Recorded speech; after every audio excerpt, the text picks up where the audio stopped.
Please have a seat, sir. Please have a seat.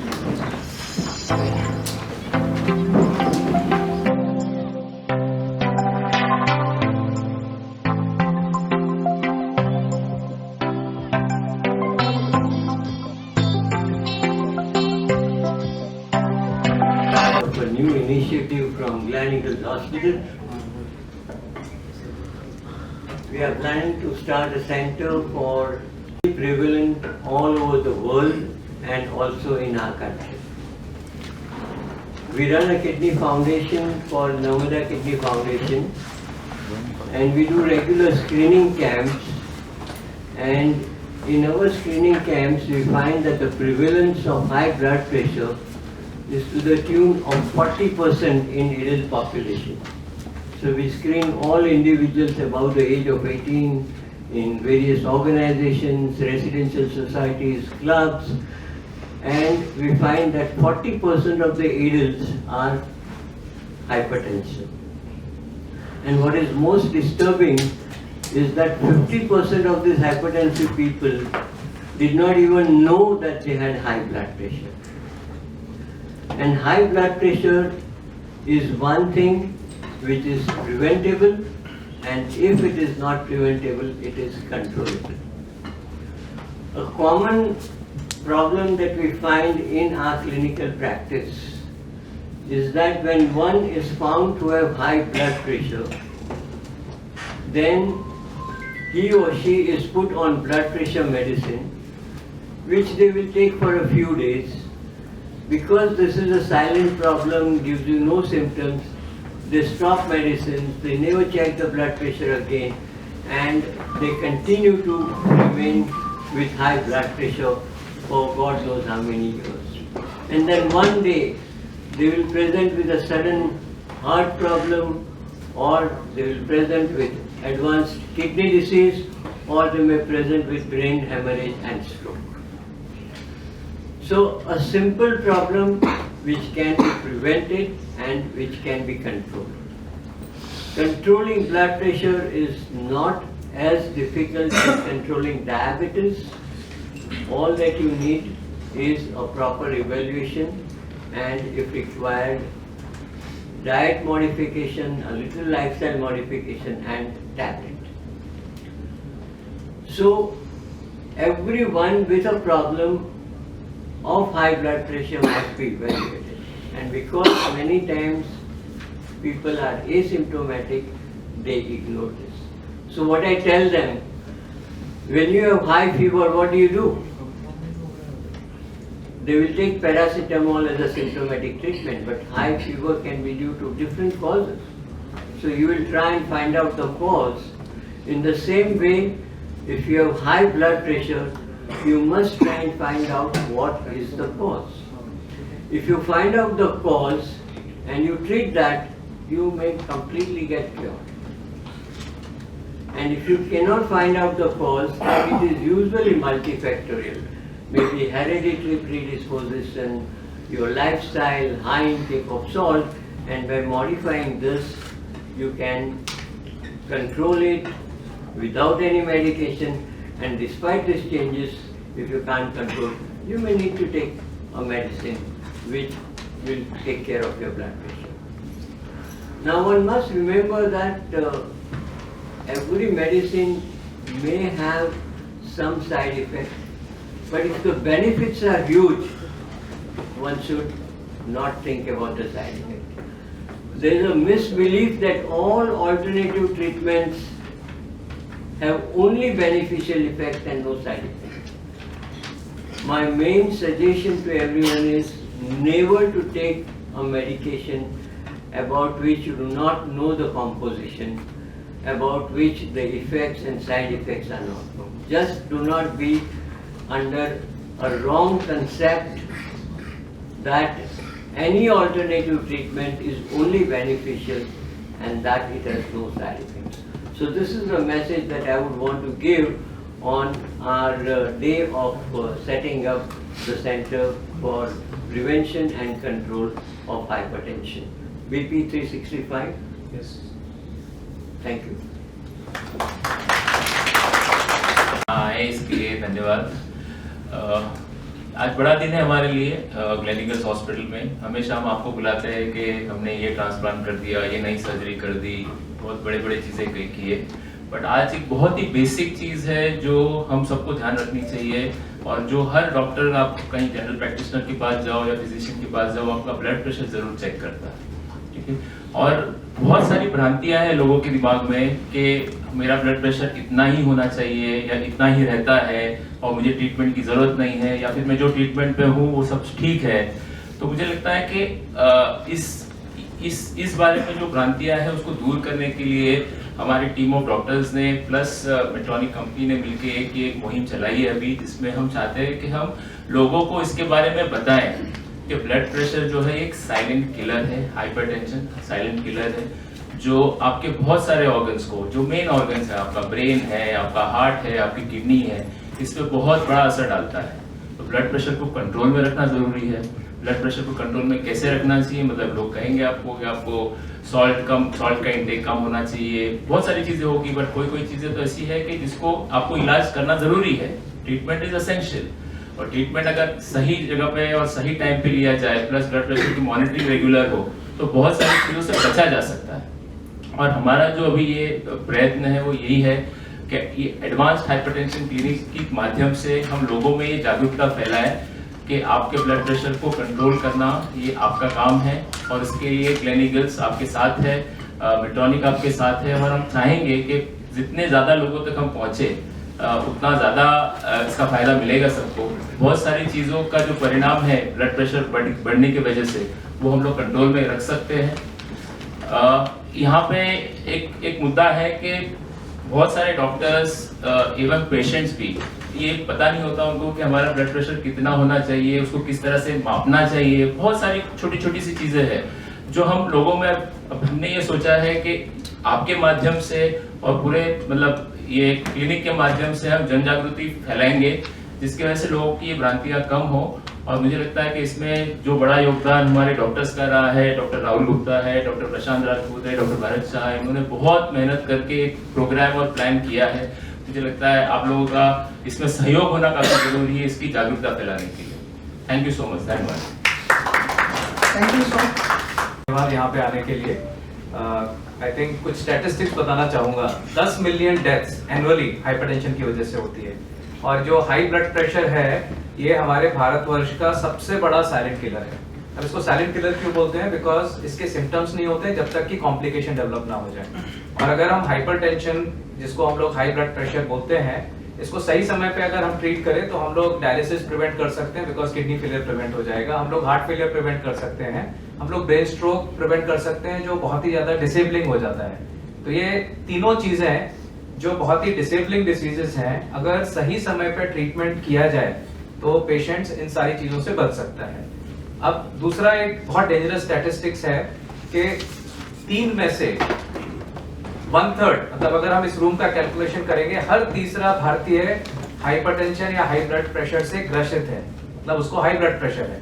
लेकिन सबसे दुखद बात है कि 50% लोगों को मालूम भी नहीं है कि उनको हाई ब्लड प्रेशर है, क्योंकि उन्होंने चेकिंग ही नहीं कराई। अब जो 50% लोग ट्रीट होते हैं उसमें से सिर्फ लगभग 40-50% लोग ही, जो हमारी टारगेट वैल्यूज हैं कि ब्लड प्रेशर कंट्रोल में होना चाहिए, उतने ही लोगों का होता है। तो हम लोग क्या देख रहे हैं कि आज के देश में, आज की जो हमारी सोसाइटी है, उसमें यंग लोगों को हार्ट अटैक्स आ रहे हैं, किडनी फेलियर्स हो रही है, स्ट्रोक्स आ रहे हैं। अगर आप देखेंगे तो एक बहुत डेंजरस लेवल पे सिचुएशन पहुंच गई है, जहाँ पे काफी लोगों को हार्ट अटैक्स आ रहे हैं, और ये बहुत कॉमन हो गया। आपने सेलिब्रिटीज में देखा है, आपने स्पोर्ट्स पर्सन में देखा है, आपने बहुत बड़ी लोगों में देखा है जो इन चीजों से परेशान होकर हार्ट अटैक से एडमिट हो रहे हैं। तो इसका रीजन यही है कि साइलेंटली बहुत सारे रिस्क फैक्टर्स हमारे बॉडी में काम करते रहते हैं और उनका पता नहीं चलता है। तो जब जो स्टैटिस्टिक्स हम लोग देखते हैं उसमें high blood pressure is one of the, जैसा सर ने भी बताया, वर्षा सर ने, कि ये बहुत प्रिवेंटेबल और ट्रीटेबल कंडीशन है, लेकिन इसकी जागरूकता नहीं है।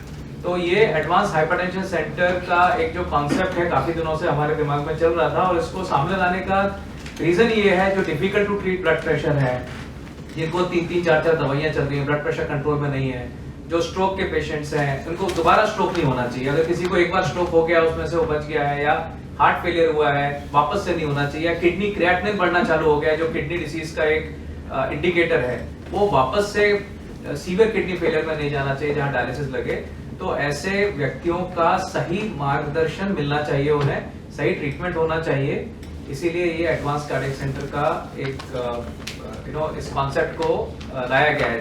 जबकि ब्लड प्रेशर सभी जगह ट्रीट होता है, लेकिन इसको सही दिशा देके एक एल्गोरिदम के माध्यम से सही ट्रीटमेंट हम लोग अपने पेशेंट्स और मरीजों को दे सके, बहुत इंपॉर्टेंट है। और जैसा मैंने बताया 50% लोगों को मालूम भी नहीं है कि उनको ब्लड प्रेशर है।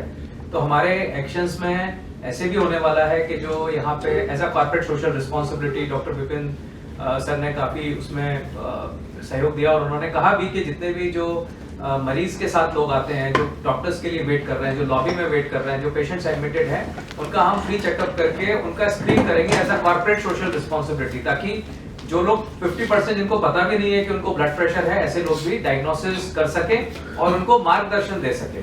तो ये इस सेंटर के और भी सारे एक्शन रहेंगे जो बाकी लोग बोलेंगे। तो मैं बस इतना ही बोलना चाहूँगा। Thank you. Thank you, sir. Thank you so much for the opportunity. Whatever I wanted to speak in English has already been spoken in Hindi. So, this is when you go forth on a dais which has such distinguished people, you really don't have much to say. So I'll keep it short. First of all, I'd like to kind of really congratulate the visionary leadership of Gleneagles Hospital. Dr. Bipin said that this may not be as complex as possibly a transplant, which you may have heard at this hospital earlier, but also as told by every distinguished speaker before me, it impacts millions and millions of people. It remains undiagnosed, and resistant or untreated hypertension can have really damaging consequences.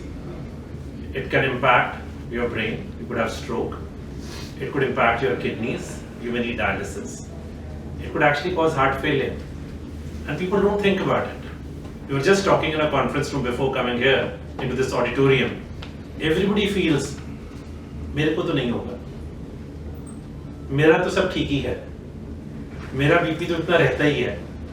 We all have made it a practice, unfortunately, to ignore it. So when we look at Medtronic, and I would also like to congratulate my colleagues and team members here. So I partnered with Gleneagles to come with this partnership. Our mission globally can be defined in 6 words: alleviate pain, restore health, and extend life. In Gleneagles, we have found a partner which shares the same vision. And we want to collaborate to do 2 or 3 things. One, to build awareness about hypertension. Without awareness, no action can be taken. The second thing what we want to do is introduce newer advanced technologies and train physicians in those advanced technologies like renal denervation. And third would be to have a multidisciplinary campaign where each patient is able to access and is given the best possible treatment which actually avoids all the complications that have been talked about.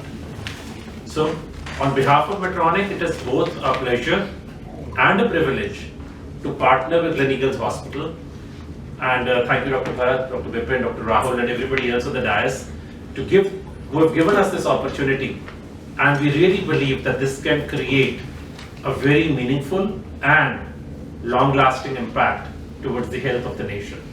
Thank you. I really look forward to this opportunity. Thank you very much, sir. धन्यवाद। Blood pressure कहाँ से शुरू होता है? Basically हमने यही देखा है कि ब्लड प्रेशर जो इंसान की उम्र बढ़ते जाती है, और ये ब्लड प्रेशर एक सर्टेन उम्र के बाद जब आपकी शादी होती है और शादी के दूसरे दिन से ब्लड प्रेशर बढ़ता हुआ देखा गया है। ठीक है, तो ये क्यों होता है? बेसिकली ये उम्र की वजह से एक मेजर इम्पैक्ट होता है, लेकिन जो ट्रेंड है ब्लड प्रेशर का ये अभी चेंज हो चुका है।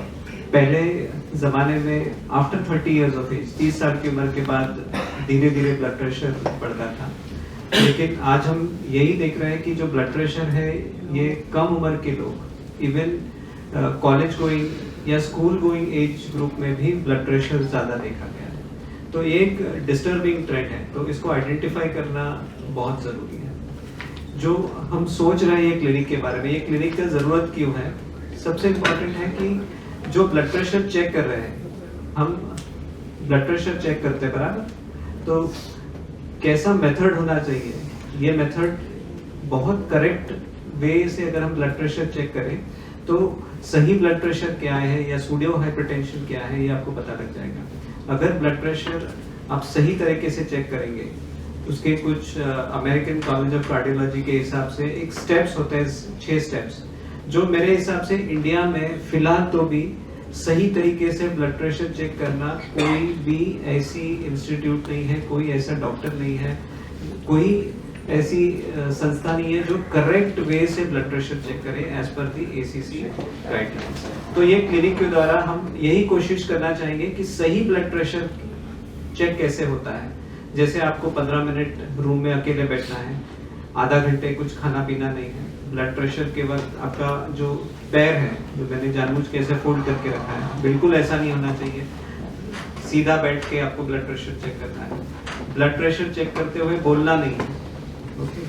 और ये सारे जो इम्पोर्टेंट स्टेप्स हैं जिसमें ब्लड प्रेशर चेक होता है, आपको 3 रीडिंग लेनी है ब्लड प्रेशर की। कोई मुझे बताएगा कि आपका कभी 3 रीडिंग हुआ है? मैं बोलता हूँ नहीं, कोई डॉक्टर ने अभी आज तक 3 रीडिंग लेके पहला रीडिंग डिस्कार्ड करना है, सेकंड और थर्ड रीडिंग का एवरेज लेना है।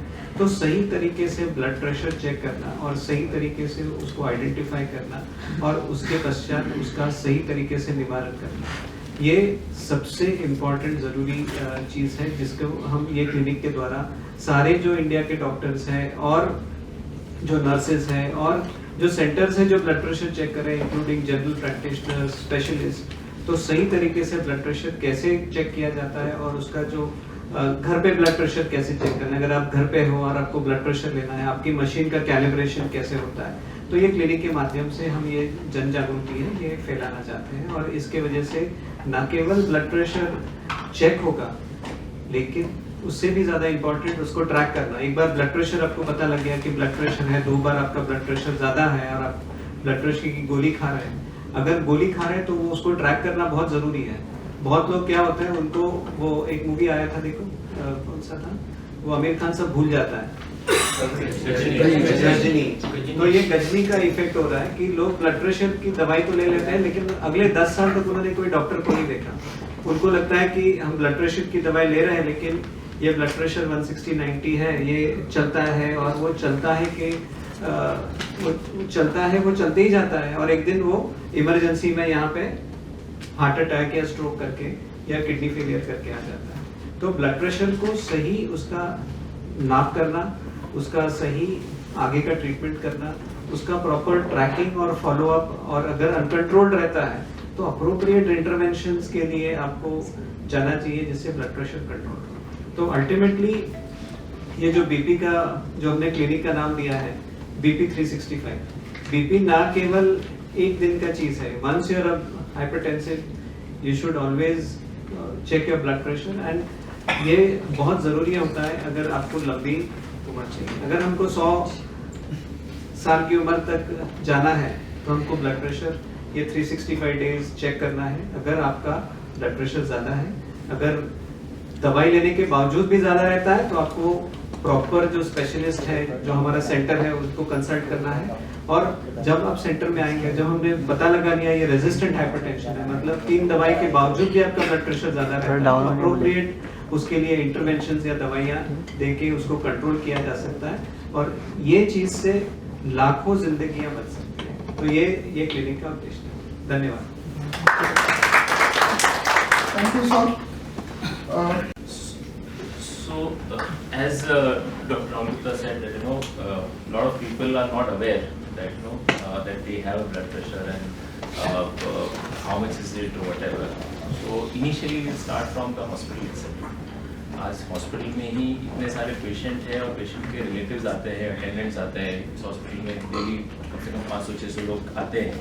So I think we'll start from here, okay, and then we'll reach out to the communities. So reach out to the communities में बहुत सारी सोसाइटीज़ है आसपास, बहुत सारे जो हमारे साथ जो भी जुड़े हुए हैं संस्था, उनके पास जाएंगे, पूरी स्क्रीनिंग करेंगे। We'll have a database, okay, मतलब ये ऐसा नहीं है कि ये करके ख़त्म करना है। आई थिंक ये मूवमेंट है। ये शुरू होगा और आस्ते आस्ते ये जोर पकड़ेगा, बिकॉज अल्टीमेटली ये नहीं है कि हमको पेशेंट को एक चीज के लिए लेके आना है यहाँ पे और ट्रीटमेंट करके छोड़ देना है। It is awareness campaign which you want to create and it will be enduring. मुझे लगता है ये लंबी समय तक चलेगा। इसमें इसलिए हम आप लोगों की सहायता चाहते हैं ना कि ये आज का उद्देश्य नहीं है हमारा, you know, this is a long term thing for which everybody should be helping us. और CSR का मतलब ये नहीं है कि मतलब we are donating something to do whatever. It is our responsibility to take care of society, being a hospital, being a healthcare institution. So that's why we are tying up and we are making sure that it reaches maximum people. Sir, what will be your message to the youth like to come forward for this screening? Basically, important is to bring them to the this hospital or for the screening.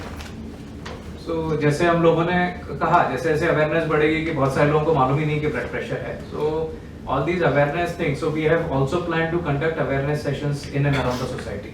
Hospital में there would be standees or there would be some kind of awareness on the TV or all, which we will promote patients and we would have a counselor who would be there around to help people to measure their risk factors along with the blood pressure. And also all of us, like we are 3 cardiologists who are sitting over here, we have nephrologist team who are sitting over here. We are going to conduct very regularly awareness programs in the societies and all, where there will be a free checkup along with the other talks and health talks. So this is what a small bit which we can do for the society by improving the awareness and checking them so that they can take the appropriate treatment. So I think we will be able to this way channelize a lot of patients. Early treatment can actually save them from kidney failure, heart failure and brain stroke. So this is what is our aim is, which is happening in the society. So we won't be treating those who have already suffered, they automatically come to the hospital. But those who have not yet suffered, we want them to prevent them from having these diseases. So that's the aim. So through a lot of awareness activities this will happen. Sir BP 365 clinic के माध्यम से जो भी facilities देने जाने वाले हैं, तो क्या ये मुंबई में फर्स्ट टाइम लॉन्च की जा रही है या was it previously available? So this is a first time concept. So concept has been there. ये इस तरह के concepts कई लोग सोचते हैं मन में, लेकिन हम लोगों ने इसे लॉन्च कर दिया है क्योंकि इसमें हर तरीके के, अभी हम लोग यहाँ पे कम लोग हैं, बट इस पूरे BP 365 में कार्डियोलॉजिस्ट तो है ही, नेफ्रोलॉजिस्ट भी हैं जहाँ पे सबसे ज्यादा ब्लड प्रेशर का इम्पैक्ट है, हमारे एंडोक्रिनोलॉजिस्ट जो हार्मोन के डॉक्टर्स रहते हैं, लंग्स के डॉक्टर बिकॉज स्लीप एपनिया भी रेजिस्टेंट हाइपरटेंशन कॉज करता है, neurologist and neurosurgeons because stroke करता है। तो ये हमारा, इसके पहले हमारा एक सॉफ्ट लॉन्च हमने आपस में किया था जहाँ पे हम सारे कंसल्टेंट्स साथ में आए थे। तो जो difficult to treat blood pressures हैं उनके लिए क्या कारण है, क्योंकि ब्लड प्रेशर हाई हार्ट की वजह से भी हो सकता है, किडनी की वजह से भी हो सकता है, हार्मोनल प्रॉब्लम्स की वजह से हो सकता है, लंग्स की वजह से हो सकता है, न्यूरोलॉजिकल इश्यूज रहते हैं। तो ये हम सारे कंसल्टेंट्स अवेलेबल रहेंगे आफ्टर स्क्रीनिंग किस डायरेक्शन में जाना है। और हमारे पास एडवांस थेरेपीज भी अवेलेबल रहेंगी जहाँ पे पेशेंट्स को बहुत सारी दवाइयाँ चल रही हैं, दवाइयाँ सूट नहीं हो रही हैं या फिर दवाइयाँ खाने के बाद भी ब्लड प्रेशर कंट्रोल नहीं है, तो जो हाईली एडवांस थेरेपीज है उनका प्रयोग किया जाएगा ताकि पेशेंट्स के ब्लड प्रेशर को कंट्रोल में लाया जा सके। तो ये स्टेप वाइज है। करेक्ट डायग्नोसिस, पहले जैसे डॉक्टर प्रशांत ने बताया कि सही तरीके से जांच करके ब्लड प्रेशर है या नहीं है।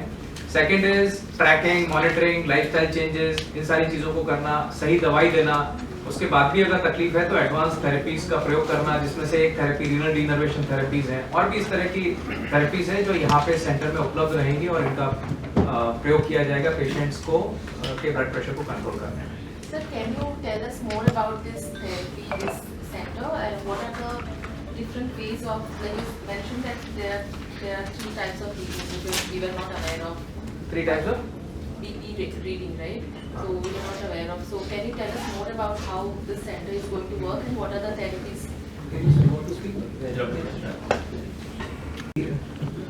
What the blood doctors check is they check the only one BP reading. Okay, so that is not the correct way to check the blood pressure. So the first reading could be a reactionary high blood pressure. So that can be a false alarm. So जो second और जो third reading होता है, the first reading you have to ignore that first reading, and second and the third reading का average जो होता है that is the correct way of taking blood pressure. Suppose इसमें और 2 चीज हो सकते हैं कि suppose कोई मरीज है जो हॉस्पिटल आ रहा है और डॉक्टर को देखते से ही, व्हाइट कोट देखते से उसका ब्लड प्रेशर बहुत ज्यादा हो जाता है, तो उसको व्हाइट कोट फिनोमेना बोलते हैं, और घर जाके जब वो घर जाता है तो ब्लड प्रेशर ठीक रहता है, तो this is called as a white coat disease. और ये व्हाइट कोट फिनोमेना है, उसको हम 24 hour ambulatory blood pressure monitoring से ये हम देख सकते हैं। तो उनको एक मशीन लगा देते हैं और ये 24 घंटे प्रेशर चेक करते रहता है। तो जब वो हॉस्पिटल में रहेगा तो प्रेशर ज़्यादा रहेगा, जब वो घर जाएगा तो उसका प्रेशर बिल्कुल कम हो जाएगा। तो ऐसे मरीजों को जो ब्लड प्रेशर की मेडिसिन हैं ये अवॉइड कर सकते हैं, उनको बिल्कुल ये ज़रूरत नहीं होती है। एक दूसरा कंडीशन होता है उसको मास्ड हाइपरटेंशन बोलते हैं। मास्ड हाइपरटेंशन ऐसा होता है कि जब वो हॉस्पिटल में है ब्लड प्रेशर बहुत नॉर्मल हो जाता है और उसको ऐसा लगता है कि कोई दवाई का जरूरत नहीं है। जैसे वो घर पहुंचता है या अपना काम करते रहता है, बॉस को देख के या बीवी को देख के ब्लड प्रेशर बहुत बढ़ जाता है, ठीक है, तो ये पेशेंट को बिल्कुल दवाई का जरूरत है। तो ये मास्ड हाइपरटेंशन होता है और ये हमको कब पता लगेगा, जब हमको उनका 24 आवर एम्बुलेटरी हम ब्लड प्रेशर चेक करेंगे। कई और मरीज होते हैं जो काफी ब्लड प्रेशर की दवाई ले रहे हैं और सिंपल चीजें होती हैं, जैसे उनका स्लीप एपनिया चेक करना या उनका स्लीप एबनॉर्मल होता है। सिर्फ अगर वो रात को बहुत खराटे लेते हैं और दिन में सोते हैं तो और बहुत थोड़ा मोटापा है, इंडिया में मोटापे की भी जरूरत नहीं है, और वो बैठे बैठे कभी सो जाते हैं, प्रेस कॉन्फ्रेंस में आ रहे हैं और सो गए, तो अगर ऐसा कभी होता है that is called as sleep apnea. Obstructive sleep apnea एक इम्पॉर्टेंट रीजन होता है हाई ब्लड प्रेशर का। इसको आइडेंटिफाई करना और उसको ठीक करना एक सिंपल वे होता है जिसे हम कर सकते हैं। तो कई सारे मरीज होते हैं जो सालों साल एक ही दवाई का पर्ची लेके घूमते रहते हैं। हम काफी देखते हैं कि ऐसे मरीजों के लिए जिसको हम रेजिस्टेंट हाइपरटेंशन होता है और उसके बाद भी वो कंट्रोल नहीं रहता है और बिल्कुल उनका सारा जो ध्यान रहता है वो खाने पीने में, वड़ा पाव, भजिया पाव और बराबर ना, और वो साल उनको बोलते हैं कि मुझे कुछ होता ही नहीं है, मैं 4 दवाएं लेता हूँ, चलता है। तो ये चलता है एटीट्यूड, उसको रोकना है, तो आइडेंटिफाई करना है उसको। अगर 3 से ज्यादा मेडिसिन लग रही है तो क्यों लग रही है, अगर उसका सॉल्ट इंटेक ज्यादा है तो सॉल्ट पे भी हमारा बहुत इंपॉर्टेंट कैंपेन है फोकस कि हमारा जो सॉल्ट इंटेक है नॉर्मली नॉर्मल इंसानों ने कितना सॉल्ट खाना चाहिए, 5 ग्राम सॉल्ट, ओके, तो less than 5 gram we have to target. तो अगर हम सॉल्ट ज्यादा खा रहे हैं, अगर हमारे खाने में नमक है, हमारे टूथपेस्ट में नमक है पता है, तो ब्लड प्रेशर क्यों नहीं बढ़ेगा? तो ब्लड प्रेशर बिल्कुल बढ़ेगा। और ऐसा देखा गया है हमारे स्टडीज में, और हम नर्मदा किडनी फाउंडेशन और हमारे जो डोनर्स होते हैं उनके हम यूरिन चेक करते हैं और हम ये देखते हैं कि हमारा जो एवरेज सॉल्ट इंटेक है ये 15 से 20 ग्राम है, तो which is very very high in terms of intake of salt. जो हमको 5 ग्राम खाना चाहिए हम उसको 15 से 20 ग्राम खा रहे हैं, सारा जंक और पैकेट फूड्स के वजह से, और ये हमारा ब्लड प्रेशर होने का बड़ा कारण है। अगर हम हमारा सॉल्ट इंटेक कम करें तो जिन लोगों को कई सारी दवाइयां लगती थी मे बी उनको एक दवाई से काम चल सकता है। तो ये सारा जो मैसेजिंग है जो समाज में जाना चाहिए, जिससे ब्लड प्रेशर सही तरह से आइडेंटिफाई हो, जिन लोगों को मास्ड हाइपरटेंशन है या व्हाइट कोट हाइपरटेंशन से वो मरीज अननेसेसरी मेडिसिन ना ले, या जिसको जरूरत है वो बराबर से ले, सही दवाइयां ले। बहुत बार जो जनरल प्रैक्टिशनर्स होते हैं उनको ब्लड प्रेशर में कौन सी पेशेंट को कौन सी दवा देनी है, 40 ईयर ओल्ड यंग पेशेंट जो एथलीट है उसको अलग दवा चलेगी, 80 साल की उम्र को ब्लड प्रेशर की अलग अलग दवा चलती है। तो ये जो जन जागृति होती है, जो फिजिशियंस और जो जनरल प्रैक्टिशनर्स होते हैं उनको समझाना या उनको सिखाना, ये भी ये क्लिनिक का ये होने वाला है। तो इन जनरल फोकस यही रहेगा कि सही तरीके से ब्लड प्रेशर, सही इक्विपमेंट यूज करें। और कहीं अभी हमारे पास एक पेशेंट आई थी जो 22 इयर्स ओल्ड, और उसका ब्लड प्रेशर बहुत ज़्यादा था, पोटेशियम बहुत कम था, और उसको ट्यूमर था एड्रिनल ग्लैंड में। तो आइडेंटिफाई हो गया, हमने उसकी टेस्ट करी और वो ट्यूमर हमने निकाल दिया और उसका ब्लड प्रेशर क्योर हो गया। तो जिसको हम इंडोक्राइन हाइपरटेंशन बोलते हैं। तो ये सारे जो मरीज हैं जो अननेसेसरी मेडिसिन पे हैं, ये प्रॉपरली आइडेंटिफाई हो जाए और सही तरीके से उसको ट्रीटमेंट करें। ना केवल वो ब्लड प्रेशर कंट्रोल हो सकता है, लेकिन ये ब्लड प्रेशर पूरी तरीके से निकल भी सकता है। तो यही ये क्लिनिक का बनाने का रीजन है, जिससे अर्ली डिटेक्शन, प्रिवेंशन और complete treatment, proper treatment blood pressure की जो कॉमन जनता है उनको मिल सके। sir, you mentioned कि 3 times the readings होते हैं. So what are these 3 types? Three readings. 3 readings. Three readings. First you have to ignore. Second and third you have to What is average. the gap between these 3 readings? Usually you can take it after 1 minute. And the patient has to be sitting. So there are ways. तो if you go to the website, we will be, जो हमारे clinic होते हैं वहाँ पे हम हर patient को एक सही तरीके से ब्लड प्रेशर कैसे लिया जाता है उसका एक चार्ट देंगे जिससे वो सही तरह से उसको प्रॉपर करें और वो रीडिंग अगर सही तरीके से लिए गए तो उस पर प्रॉपर जो इंटरवेंशन होता है वो कर सकेंगे. अगर उसमें कोई दवाई बढ़ाना है दवाई घटाना है वो एवरेजली जब आप सही तरीके से प्रेशर चेक करेंगे तो ही आपको पता लगेगा. सर आप ही ने कहा कि डॉक्टर एक बार चेक करता है बीपी, 3 बार करना चाहिए, तो डॉक्टर क्यों नहीं करते? उनको पता ही नहीं होता है कि 3 बार होना चाहिए. नहीं पता है तो पेशेंट को ऐसा पता चले. हाँ, तो उसके लिए पेशेंट को भी बताना जरूरी है, डॉक्टर को भी सिखाना जरूरी है. तो ये क्लिनिक इसलिए किया गया है कि सिंपल चीजें जो है अगर हम करें सही तरीके से ब्लड प्रेशर ले तो इसका समाज में जो इफेक्ट होगा ये काफी बड़ा होता है. अगर हम सही तरीके से ब्लड प्रेशर की रीडिंग लेंगे तो कई सारे लोग जिनको ब्लड प्रेशर की दवाई की जरूरत है उसको मिलेगी और जिनको जरूरत नहीं है वो सब निकल जाएंगे. एक शॉर्ट में सिर्फ मैं बता देता हूँ, जैसे अगर ब्लड प्रेशर नॉर्मल है तो 3 बार लेने की जरूरत नहीं है. सर क्या बोलने की कोशिश कर रहे हैं कि अगर पहला ब्लड प्रेशर ज्यादा आ गया तो हम लोग सेकेंड और थर्ड रीडिंग को ले सकते हैं जिन लोगों में आ रहा है, because first reading alerting response होता है. तो कई बार ज्यादा आता है तो फिर हम लोग थोड़ा सा वेट करके शांत करके सेकंड और थर्ड रीडिंग ले लेते हैं. तो ऐसा नहीं है कि सबको लेने की जरूरत है. जहाँ पे ज्यादा आ रहा है हम अपेक्षा नहीं कर रहे थे और ज्यादा आ रहा है तो वहाँ पे इस तरीके से. और ये सारी चीजें बताने का जो रीजन है कि इस क्लिनिक में जो सबसे छोटी से छोटी बातें रहती है, जैसे अगर टाइम का हम लोग देखें तो माइक्रो सेकंड एक यूनिट होता है, तो ये छोटे से छोटे जो माइक्रो मैनेजमेंट वाली बातें हैं इस क्लिनिक में, क्योंकि ब्लड प्रेशर तो इतना कॉमन है, जनरल प्रैक्टिशनर भी ट्रीट करते हैं, फिजिशियन भी ट्रीट करते हैं, कार्डियोलॉजिस्ट भी करते हैं, नेफ्रोलॉजिस्ट भी करते हैं, सब लोग करते हैं. तो इसमें खासियत क्या है? तो खासियत इसमें यही है कि जो छोटी से छोटी बातें हैं एविडेंस बेस्ड हैं, जिनका बहुत ठोस सबूत है कि ये इस तरीके से करना चाहिए, उन चीजों को हम लोग अपनाने वाले हैं, जो अपना रहे हैं इसमें. और हम लोग इसकी अवेयरनेस डॉक्टर कम्युनिटी में, पेशेंट कम्युनिटी में, ताकि ब्लड प्रेशर हम लोग we have become world capital for सारी बीमारियां जितनी भी है. हार्ट डिसीज के हम वर्ल्ड कैपिटल है, डायबिटीज के वर्ल्ड कैपिटल है, हम हाइपरटेंशन के वर्ल्ड कैपिटल है, हमारी पॉपुलेशन भी सबसे ज्यादा है, हमारे पास यूथ भी सबसे ज्यादा है.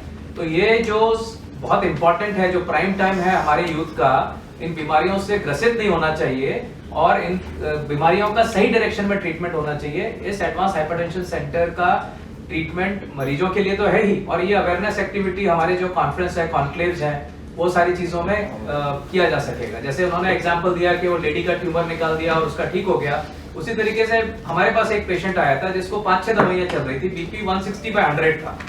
तो अब सारे जांच करवा लिए, कोई दूसरा कारण नहीं मिल रहा है, बीपी बहुत ज्यादा है. तो ये डेंजरस सिचुएशन होती है कि बीपी की दवाइयां भी ले रहे हैं और कंट्रोल नहीं हो रहा है. तो हम लोगों ने उनके केस में रीनल डिनर्वेशन थेरेपी यूज किया, जो बहुत ही सिंपल और एकदम इफेक्टिव थेरेपी है. जैसे एंजियोग्राफी करते हैं उसी तरीके से हमने वहां पे रेडियो फ्रीक्वेंसी, किडनी की जो आर्टरीज रहती हैं उसके आसपास सिंपैथेटिक नर्व्स होती हैं जो हाइपर एक्टिव होती हैं, तो उनको हमने नम कर दिया रेडियो फ्रीक्वेंसी से, उनका तुरंत ही ब्लड प्रेशर कंट्रोल में आ गया. तो कहने का मतलब ये शायद बातें आपने सुनी भी ना होगी, इसलिए मैंने एग्जांपल दिया कि इस तरीके से पेशेंट्स को करेक्टली आइडेंटिफाई करके उनको सही ट्रीटमेंट दिया जा सकता है. एक 30-year-old लेडी आई थी जिसका ब्लड प्रेशर 10 डॉक्टर को दिखा दिया था, उनका कंट्रोल ही नहीं होता था और पेशेंट घूम रहा है. फिर किसी ने भेजा हमारे पास और मैंने देखा कि उनकी जो सबसे इंपॉर्टेंट हमारी ट्यूब होती है, हार्ट से जो निकलता है, आयोटा बोलते हैं, तो उनके आयोटा में बचपन से कंस्ट्रिक्शन था जिसकी वजह से उनका ब्लड प्रेशर हाई हो रहा था. तो हम लोगों ने हार्ट टीम में डिस्कशन किया और उस आयोटा में हमने स्टेंट डाला, उनकी सारी की सारी दवाइयां बंद हो गई. तो ये सेकेंडरी कॉजेज होते हैं जो एडवांस सेंटर्स में जांच पड़ताल करके सही तरीके से देख के, जिस पेशेंट को, तो पेशेंट तो 10 डॉक्टर को दिखा रहा था बट किसी ने वो रेयर कॉज को आइडेंटिफाई नहीं किया. तो जो रेयर कॉजेज के साथ लोग घूम रहे हैं, जिनका बीपी कंट्रोल नहीं हो रहा है, उनको हम लोग जांच करके सही दिशा दे सकते हैं. यही हम लोग एक डेवलप करने की, बताने की कोशिश कर रहे हैं. तो हमने मेट्रॉनिक कंपनी के साथ एक गठजोड़ किया है, जिसके माध्यम से हम ये जागरूकता फैलाना चाहते हैं कि हाइपरटेंशन जो है ये साइलेंट किलर है और हाइपरटेंशन के लिए जागरूकता फैलाना बहुत ज़रूरी है, अर्ली डायग्नोसिस करना बहुत ज़रूरी है, सही ट्रीटमेंट मिलना बहुत ज़रूरी है. और उसी के उपलक्ष्य में हमने ये BP 365 नाम से ये क्लिनिक शुरू किया है, which will only work for advance hypertension. It will work as an advance hypertension clinic, जिसमें हम जन जागृति फैलाएंगे, पेशेंट्स का डायग्नोसिस करेंगे और उनको सही जो दिशा है वो दिखाएंगे कि उनका ट्रीटमेंट कैसे होना चाहिए, और जिसमें मल्टी डिसिप्लिनरी टीम काम करेगी। इसमें हमारे फिजिशियंस हैं, हमारे कार्डियोलॉजिस्ट हैं, नेफ्रोलॉजिस्ट, हर कोई काम करेगा। और हम चाहते हैं कि इसको एक मूवमेंट की तरह लिया जाए, कि ना ही खाली क्लिनिकल्स करें, बट सारा जो मेडिकल समाज है वो भी इसमें आए, ताकि हम हाइपरटेंशन के लिए जो है जागरूकता फैला सकें। सर ये यूथ के लिए आजकल अनडायग्नोज रहता है, और क्या मुहिम चलाएंगे जिसके लिए यूथ को फायदा हो, यूथ सामने आए और इस मुहिम से आगे बढ़े, अपना टेस्टिंग करे, डायग्नोज करे, राइट, और ट्रीटमेंट आप दे सकें। ढालो लगा है कि ये मूवमेंट हम करता है माइक वरती हमारी आशा है कि ये अवेयरनेस सब जगह पे, सब मेडिकल सेंटर में हम ये अवेयरनेस क्रिएट करने से इसका ब्लड प्रेशर जल्दी से डायग्नोज कर सकते हैं। तो ये हमारा होप है कि हमने स्टार्ट किया है, लेकिन सब मेडिकल सेंटर में ऐसा एफर्ट होना चाहिए। सर यूथ के लिए क्या मैसेज रहेगा जो आगे आए और इस डायग्नोसिस ट्रीटमेंट के लिए आगे बढ़े और अपने आप को डायग्नोस करवाए? बहुत इम्पोर्टेंट मैसेज ये है कि अगर हमें ब्लड प्रेशर है तो उसका डायग्नोसिस करना चाहिए कि क्यों हमारा ब्लड प्रेशर ज़्यादा है, और ब्लड प्रेशर को प्रिवेंट और कंट्रोल करने की कोशिश करनी चाहिए। इसके बेसिक सिम्टम्स या प्रिवेंशन? अनफॉर्चुनेटली ये साइलेंट किलर है, तो उसके कोई सिम्टम्स नहीं होते हैं। अगर आपका ब्लड प्रेशर चेक किया गया और ब्लड प्रेशर ज़्यादा है तो हमें उसके लिए फर्दर चेकअप करना चाहिए। तो मैं एक ही चीज़ ऐड करना चाहूँगा यूथ के लिए। आपने मैसेज बोला, सर ने तो बताया सारा, कि अगर आपको कोई सिम्टम्स नहीं भी हैं तो भी पेशेंट को या किसी भी इंसान को अपना ब्लड प्रेशर साल में एक बार चेक करा ही लेना चाहिए। वो सर्दी खांसी जुकाम के लिए भी अगर डॉक्टर के पास जा रहे हैं, अपने फिजिशियन के पास जा रहे हैं, तो उसमें अपना ब्लड प्रेशर चेक करवाने की में झिझक करने की ज़रूरत नहीं है, क्योंकि ऐसे ही बहुत सारे लोगों का डायग्नोज हो जाता है। जैसा हमने देखा कि 50% लोगों को मालूम ही नहीं है कि उनको ब्लड प्रेशर है। तो जब तक ये चेक नहीं करेंगे पता नहीं चलेगा। तो एवरी सिंगल अपॉर्चुनिटी, चाहे वो सोसाइटी में हेल्थ चेकअप कैंप्स हो, चाहे वो हॉस्पिटल, क्लिनिकल हॉस्पिटल ने जैसे ये CSR एक्टिविटी के थ्रू सारे मरीजों के जो परिजन हैं उनके लिए चेकअप करने की सुविधा बना रहे हैं हम लोग, तो उसका ये हमको उसका उपयोग लेना चाहिए। ऐसा नहीं कि हम क्यों चेक कराएं, हमें तो कुछ भी नहीं है, हमें कोई भी सिम्टम्स नहीं है, ये मन में इस तरह की दिमाग में बात नहीं आनी चाहिए। अगर हमें मौका मिल रहा है तो अपना ब्लड प्रेशर ज़रूर चेक करवाएं, और अगर वो ज़्यादा है तो घबराने की ज़रूरत नहीं है।